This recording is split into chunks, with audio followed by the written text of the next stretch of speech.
E aí pessoal, sejam bem-vindos aqui à nossa aula de número 4, nesse nosso curso aqui da legislação do SUS. Nós tivemos 3 aulas já voltadas para o estudo da saúde na Constituição Federal. Nós vencemos essas aulas, são 3 aulas, 3 materiais, você já teve acesso. E agora nós entramos especificamente na legislação específica do SUS e começaremos com nada mais, nada menos do que a Lei 8080 de 1990, uma lei antiquíssima, uma lei que já completa, já completou aí, já debutou com 30 anos, é por isso que nós vamos estudá-la, destrinchá-la, mas eu quero que sempre a sua chave de leitura dos artigos, a sua chave de entendimento seja o ano de 1990. Então você vai ver aqui no estudo dessa lei que nós enfrentaremos algumas nomenclaturas, algumas disposições que vocês vão ver, poxa, mas isso já está pronto. Tudo bem, já está pronto hoje, mas quando a lei foi feita em 1990, ainda estava por fazer. Então é essa chave de leitura, essa chave de entendimento que eu quero que você tenha a partir de agora. Pois bem, eu sou o professor Estácio. Para quem chegou agora e quem pulou a parte da Constituição, está de acordo com as nossas aulas que já passaram da Constituição. Se você entrou agora no curso, eu sou o professor Estácio. O meu Instagram é @prof.estacioneto, neto com 2T, e lá é um ambiente aberto e livre para que você me pergunte qualquer dúvida que tenha, para que você diga o que você acha do curso, se está bom, se não está, o que precisa melhorar, o que é que está andando bem. Tudo bem? Então sejam todos vocês bem-vindos. Vamos começar a estudar a Lei 8080 e eu ouço muitas vezes as pessoas dizendo que essa lei é uma lei difícil. Confia em mim, a lei não é difícil. Sabe o que é difícil? Nós sentarmos e estudarmos. Isso é difícil, porque é uma lei técnica. Verdade, é uma lei técnica. Os seus artigos, na sua maioria, eles trazem conceitos. Simples assim. Conceitos que a prova 90% vai pedir que você saiba decorar do conceito e acerte. Ponto. Então você está entendendo comigo que não é difícil? A gente não tem que estudar aqui na Lei 8080 questões macro de saúde, no sentido de que você não precisa ser um doutor, mestre em problemas de saúde do Brasil. Não precisa. A lei traz para a gente conceitos, a lei traz para a gente execuções, competências, tudo bem. A gente precisa sabê-las e acertar na prova. Ah, professor, mas você está reduzindo muito, professor. Você está sendo muito técnico. Bom, mas isso aqui é para você passar no concurso. Depois que você passar no concurso, você pode fazer um mestrado lá no HU, você pode fazer um doutorado, tudo bem. Aí é outra história, você vai pegar um problema da saúde brasileira e vai estudar no nível de profundidade que exige uma pós-graduação. Antes disso, meu irmão, minha irmã, você precisa passar no concurso. É por isso que você está aqui comigo e eu estou aqui para lhe ajudar nesse seu objetivo. Tranquilo? Então veja como foi que nós dispusemos a aula de hoje. Fizemos aqui um quadrante no quadro para que você acompanhe comigo os artigos hoje. Veremos os artigos 1º, 2º, 3º, 4º, 5º e 6º. Isso significa dizer que nós veremos as disposições preliminares, depois passaremos efetivamente para a saúde como um direito fundamental. Depois disso veremos o conceito ampliado de saúde. Se você está comigo desde o começo, sabe que desde a Constituição Federal que a gente trabalha com esse conceito ampliado de saúde. Passaremos então ao estudo do SUS em específico, o Sistema Único de Saúde em específico. E dentro desse estudo, entraremos no artigo 4º que fala do conceito do SUS, ou seja, o que é o SUS, o que é que constitui o SUS, está no artigo 4º, veremos. Depois analisaremos a inclusão de outros órgãos e instituições dentro desse conceito do SUS. Depois estudaremos a iniciativa privada, que, se você lembra também, vimos lá no artigo 199 da Constituição. Tá certo? Então, apenas por esse mapa da aula de hoje, você já sabe a Lei 8080, que é justamente a lei orgânica da saúde, ela nada mais é do que uma lei de concretização da Constituição Federal. Professor, mas como assim? A Constituição é de 88, a Lei 8080 é de 1990. 2 anos após a reestruturação da saúde na Constituição, você viu isso comigo nas aulas passadas, a saúde agora é um dever do Estado, é uma saúde universal e igualitária. Não era assim antes da Constituição de 88, você viu comigo. Depois da Constituição, que prevê normas gerais, olha que negócio interessante, direito fundamental à saúde. A saúde é universal e igualitária. É assim que nós financiamos a saúde, o Estado dá tanto, o município dá tanto, a União dá tanto. Veja, vimos isso lá atrás. A Constituição elenca normas gerais. A Lei 8080, meus irmãos, concretiza essas normas gerais, dizendo, olha, o SUS é isso, as competências, atribuições do SUS são essas, o Estado faz isso, o município faz isso, a vigilância sanitária é isso, a vigilância epidemiológica é isso, veja o que é saúde do trabalhador e assim por diante. A Lei 8080 é uma lei de concretização da Constituição Federal. Está percebendo? É por isso que alguns temas, sobretudo nessa primeira aula, eles se repetirão. Vimos a Constituição, normas gerais e agora a Lei 8080, norma de concretização. Depois que terminarmos o artigo 4º, vendo a iniciativa privada, qual o seu papel no SUS, iremos efetivamente para os objetivos do SUS, que são 3. Eles estão aqui destrinchados no nosso quadrante. Depois, passaremos às competências ou atribuição do SUS. Lá nos objetivos, artigo 5º. Competências ou atribuições do SUS, estamos no artigo 6º. Aí eu quero que você perceba comigo aqui o nível de incidência, anote no seu caderno, você já recebeu o seu material em PDF, tudo bem, mas se você gosta de fazer caderno, anote. Temos nos artigos 5º e 6º um índice altíssimo de cobrança em provas. Por quê? Porque são artigos um pouco mais extensos e artigos excelentes para cobrança, porque o examinador pode trocar aquilo que é objetivo, aquilo que é atribuição ou competência. O examinador, seu examinador pode muito bem fazer com que você confunda efetivamente aquilo que é objetivo com aquilo que é competência. O seu examinador pode explorar questões federativas, ou seja, a competência para, por exemplo, promover a saúde sanitária é exclusiva da União. Você vai ver comigo que isso não tem nada a ver, não é questão de ser exclusiva da União. Quando estivermos analisando a competência ou atribuição do SUS, veremos que ela é uma competência geral. O artigo 6º está falando uma competência geral, um campo de atuação do SUS. Ele não determina quem é que faz, a União, o Estado ou o município. Ele determina que o SUS fará.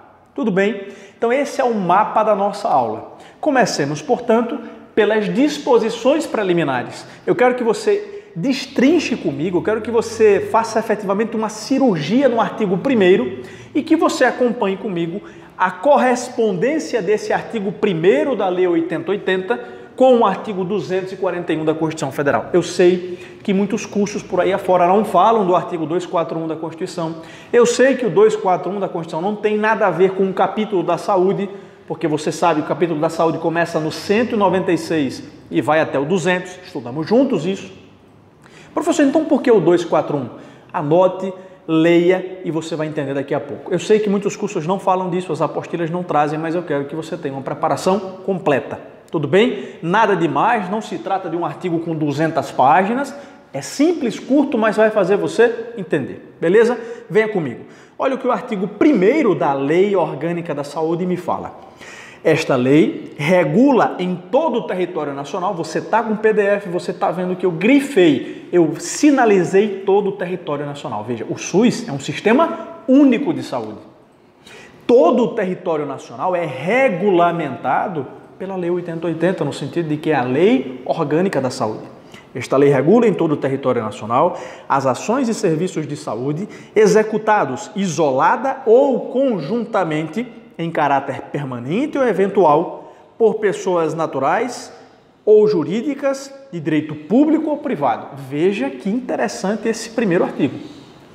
Para começar, ele diz que a Lei Orgânica da Saúde, Lei 8080 de 1990, tem caráter nacional. Claro. Professor, mas a saúde não é uma competência comum da União, Estado, Distrito Federal e municípios? Todos esses entes, veja, o município de Craíbas, em Alagoas, o município de Paripueira, tem a sua parcela de obrigação com a saúde. Porém, meus amigos, todos esses municípios, todos os estados da Federação, São Paulo, Espírito Santo, Bahia, Sergipe, Alagoas, Pernambuco, Paraíba, todos os estados, municípios, Distrito Federal e até mesmo a União, como aquele ente federativo nacional, tem a sua competência na saúde, a sua parcela de obrigação. Mas a Lei 8080 é uma lei que vigora em todo o território nacional. É ela que regulamenta a saúde em todos os lugares do Brasil. Tranquilo? Agora, vamos comigo aqui para continuar a análise do artigo 1º. É uma lei de abrangência nacional e mais, as ações e serviços de saúde serão executados de forma isolada por cada um desses entes. Porque você vai ver comigo mais na frente que a Lei 8080, ela vê, olha, cabe ao município fazer isso. Então, o município isoladamente fará isso. Cabe ao Estado fazer isso. Então, cabe ao Estado isoladamente fazer isso. Mas haverá algumas circunstâncias em que municípios, estados e União farão ações e serviços de saúde de forma conjunta. Por isso que o artigo 1º fala, as ações e serviços de saúde serão regulados de forma nacional por essa lei e serão executados de forma isolada ou cumulativa. Vai mais além. Há algumas ações de saúde que são de caráter permanente, há outras que são de caráter eventual. Olha, a gente está num momento aqui importantíssimo para dar um exemplo acerca de ações e serviços de saúde em caráter eventual. Meu Deus do céu, pandemia da doença Covid-19, do coronavírus.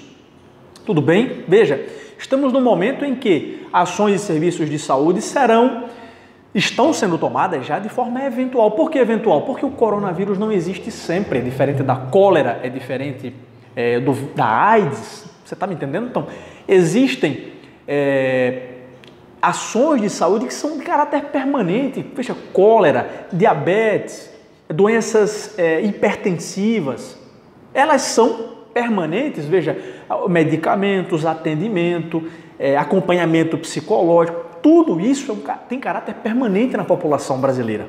Mas é necessário que nós entendamos que há ações e serviços de saúde eventuais, como por exemplo o coronavírus. Você está me entendendo? Esse é o ponto, é por isso que a gente destrincha a lei, a gente lê e destrincha para você decorar. O seu PDF traz a lei seca para você ler e decorar, e nós aqui na aula fazemos justamente aquela linha de pensamento e aquela amarração para você entender.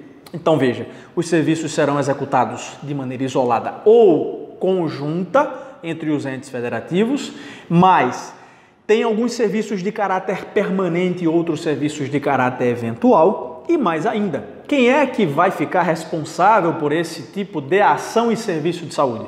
Pessoas naturais, entenda-se, pessoas físicas, eu e você, e também pessoas jurídicas, tanto de direito público, entenda-se o Estado, quanto as pessoas jurídicas de direito privado, entenda-se as empresas, as fundações, as associações sem fins lucrativos, as associações filantrópicas. Veja, há uma gama de pessoas, desde pessoas físicas, naturais, como eu e você, até pessoas jurídicas, tanto o Estado como pessoas de direito privado, empresas, fundações privadas, associações privadas e por aí vai. Destrinchamos do começo ao fim um artigo 1º. Professor, onde é que se encaixa o 241? Meu amigo, é nesse momento que eu quero que você lembre que as ações e serviços de saúde serão executadas de maneira isolada, ou seja, aquele município faz isso, o Estado faz isso, a União faz isso isoladamente, mas também ela é feita de forma conjunta. E através dessa conjuntura de entes, municípios, estados e União, surge para nós, dentro da promoção dos direitos fundamentais, e você já sabe, já estudou comigo, que a saúde é um direito fundamental, desde o artigo 6º da Constituição até o artigo 196 da Constituição. Isso está muito claro. A saúde é um direito fundamental do ser humano, saúde é um direito individual e coletivo da população brasileira. Pois bem, o 241 na Constituição, ele estrutura a promoção de direitos fundamentais através dos consórcios públicos. Esse nomezinho pode aparecer em provas mais difíceis. É verdade que a maioria das provas não vai cobrar de você o consórcio público como um ente, como um instrumento conjunto de promover a saúde. Conjunto por quê? Porque engloba a ação de municípios, estados e União. Eles todos conjuntamente podem fazer um consórcio para promover a saúde.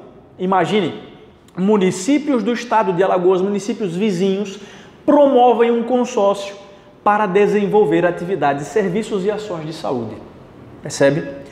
O 241 é concretizado, o artigo 1º da Lei 8080, de alguma forma, é concretizado através do 241 da Constituição. Eu vou dizer de novo e de forma direta.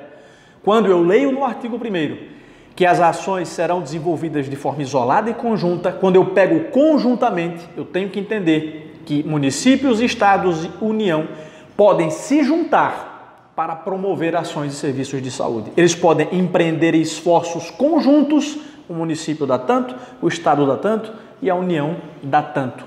Veja, financia, promove servidores para promover a saúde.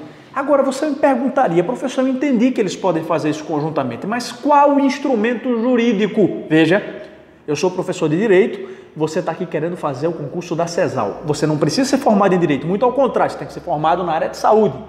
Deixe-me lhe ajudar. Qual o instrumento jurídico para que estados, municípios e União se juntem para promover a saúde? Como é o nome dele? Consórcio público. E onde é que está na Constituição essa determinação do consórcio público? Artigo 241. Fechamos, não há o que falar mais. Agora você já sabe tanto o artigo 1º como o 241, que é pouco falado, mas que é cobrado em provas, sobretudo em provas difíceis. Então essa questão está aqui naqueles 5% difíceis que muitas pessoas vão errar, mas você não vai. Tranquilo?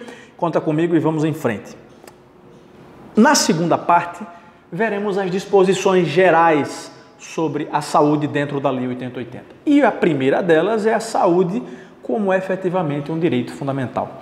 Você viu comigo, meu amigo, o seguinte, lá na Constituição, no artigo 196 e no artigo 6º da Constituição também, na parte dos direitos fundamentais expressos, nós temos efetivamente a saúde como um direito fundamental do indivíduo e um direito fundamental coletivo.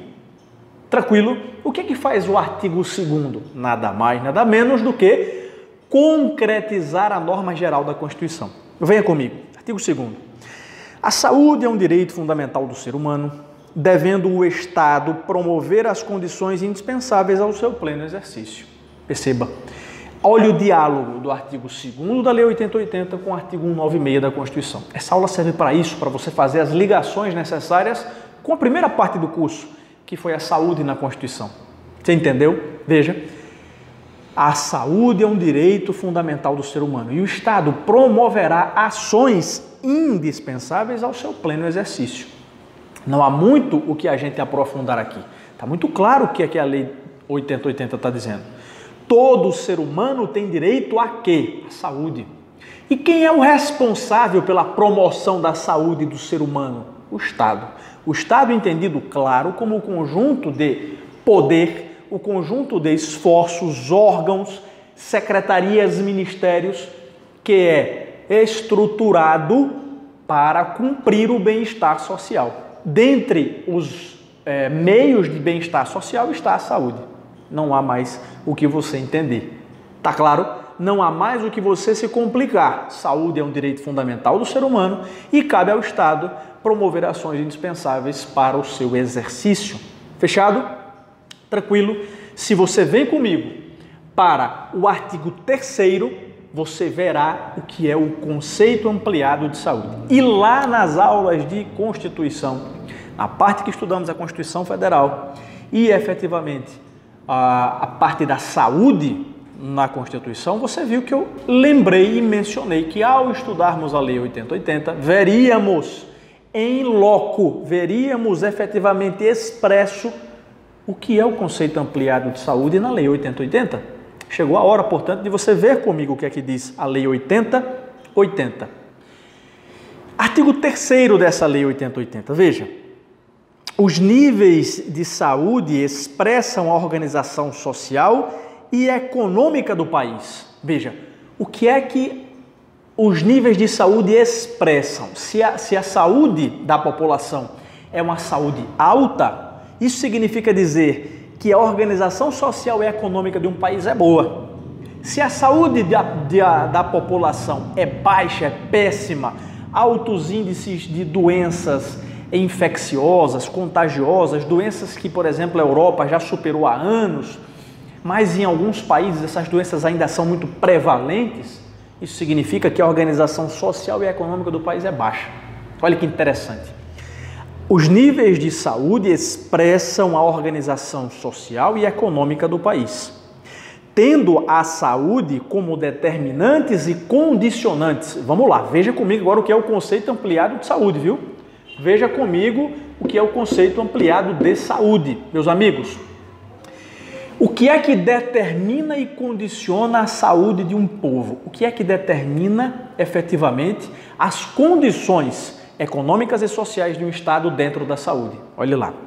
Primeiro, a alimentação, a moradia, o saneamento básico, o meio ambiente, o trabalho, a renda, a educação, a atividade física, o transporte, o lazer e o acesso aos bens e serviços essenciais.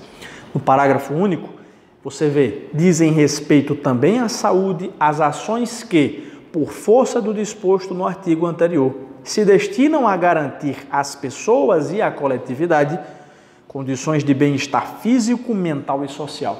Não há o que você se complicar no artigo 3º. Confie em mim, não há. Professor, eu preciso decorar todos esses determinantes e condicionantes? Se eu fosse você, sim, eu lia e relia, fazia questões. Por quê?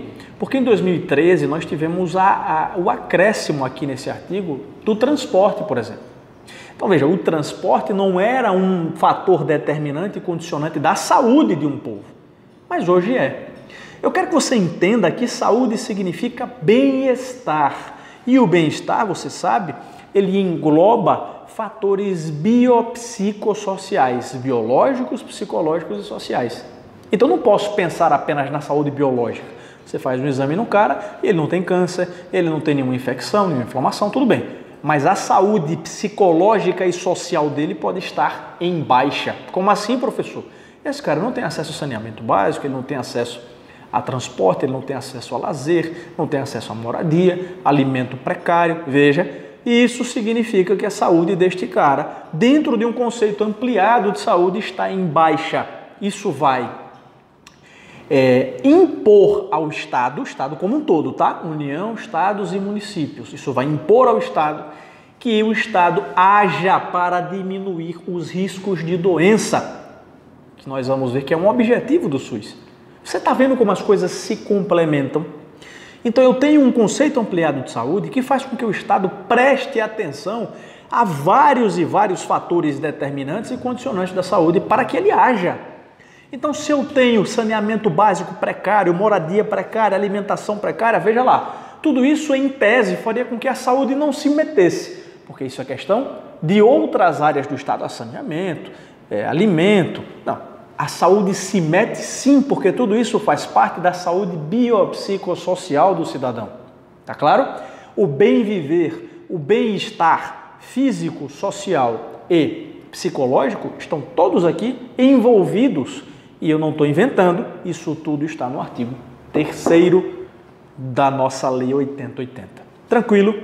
Antes de nós passarmos para o artigo 4º, eu quero ler com vocês ainda, fazer aqui um passo atrás e ler com você alguns parágrafos do artigo 2º. Por quê? Porque você vai ver que não há nenhuma inovação nesses parágrafos, porém, mesmo não havendo inovação, é necessário que a gente conheça e leia. O direito fundamental à saúde, claro, é de todo o cidadão, é um direito de caráter coletivo, todos nós temos, mas os parágrafos 1º e 2º do artigo 2º, eles vão destrinchar um pouco mais o dever do Estado. Eu quero que você leia comigo. Vamos lá. Parágrafo 1º do artigo 2º. Lembre que nós estamos dando um passo atrás, tá? Porque já vimos o conceito ampliado de saúde. Venha comigo. O dever do Estado de garantir a saúde consiste na formulação e execução de políticas econômicas e sociais que visem a redução dos riscos de doenças e de outros agravos e no estabelecimento de condições que assegurem acesso universal e igualitário às ações e aos serviços para a promoção, proteção e recuperação da saúde. Você vai ver que este artigo 2º, parágrafo 1º, vai se repetir lá na frente no artigo 5º da Lei 8080. Confie em mim, já a gente chega lá. O artigo 5º da Lei 8080 repete o artigo 2º, parágrafo 1º, que nada mais é do que a concretização do dever do Estado na promoção, proteção e recuperação da saúde. Você está entendendo? O Estado vai agir para reduzir riscos de doença, o Estado vai agir para efetivamente garantir o acesso universal e igualitário, tudo isso para promover, proteger e recuperar a saúde dos seus cidadãos. Tá claro? Esse é o parágrafo 1º do artigo 2º. E se você for atento, você vai ver que isso também já está na própria Constituição Federal. Nós vimos isso na Constituição Federal. Tranquilo? Parágrafo 2º. O dever do Estado não exclui o das pessoas, da família, das empresas e da sociedade. Importantíssimo, porque na prova isso é muito cobrado. Você sabe que o Estado tem um dever predominante de promover a saúde. Você sabe que é do Estado o dever fundamental de promover o direito à saúde a todos os cidadãos. Você sabe disso. O problema é, na sua prova, vem perguntando, as pessoas não têm nenhum dever com a saúde, a sociedade não tem nenhum dever com a saúde, as empresas não têm nenhum dever com a saúde, as famílias, já vi questão assim, as famílias não têm nenhum dever com a saúde, por quê? Porque o Estado é o único que deve promover saúde. Está falso. E está falso segundo a letra expressa e fria do artigo 2º, parágrafo 2º. Tudo bem? Professor, o que é que significa isso na prática? Significa que todos nós temos obrigação com a promoção da saúde. Se você é um indivíduo comum, é claro que você tem obrigações na promoção da saúde. Por quê? Mais uma vez eu dou um exemplo a você aqui da pandemia do coronavírus. Se você está infectado, você como pessoa pode sair de casa? Bom, se você toma a minha pergunta do ponto de vista filosófico, você vai dizer, não, professor, ele pode sair de casa sim. Até pular da ponte você pode, né? Você há de convir comigo. Até pular da ponte você pode, até dar um tiro na sua cabeça você pode. Mas você deve? É claro que não. Você tem uma obrigação individual com a saúde do próximo. Veja, o Estado promove, mas não lhe isenta a responsabilidade de contribuir, promover também a saúde. Pessoalmente, na família, é o pai cuidando do filho, você vai dizer, o pai tem dever de cuidar do filho, mas é claro, é óbvio, o próprio Estatuto da Criança e do Adolescente traz a obrigação, a Constituição Federal traz a obrigação dos pais para com os filhos. E digo mais, dos filhos para com os pais idosos. Veja que interessante. Veja a família sendo parte da promoção da saúde. Você está me entendendo? Os pais cuidam da saúde dos filhos, isso é um dever legal. Constituição e ECA. Os filhos cuidam da saúde dos pais. Isso é um dever legal lá no Estatuto do Idoso e é um dever constitucional no capítulo do idoso. Está me entendendo? Estamos juntos aqui ainda. Ajeita a postura na cadeira, fica bem para a gente avançar na lei. Tranquilo? Então vamos lá. Você já viu o artigo 2º comigo, seus parágrafos 1º e 2º, você já viu o artigo 1º comigo, você já viu o artigo 3º comigo, tá certo? O 3º, inclusive, o parágrafo único, que fala do conceito ampliado de saúde, levando em consideração moradia, saneamento básico, alimentação, transporte, lazer, todos esses fatores que a lei chama de fatores determinantes e condicionantes. Tudo bem? Perdão. Então veja, vimos aqui efetivamente todos os aspectos do artigo 1º até o artigo 3º da nossa lei. Vamos fazer uma pausa para adentrarmos efetivamente no artigo 4º desta lei. Tranquilo? Então, fazendo essa pausa, nós vamos aqui para o artigo 4º. Próximo bloco, eu te espero lá comigo. Um abraço.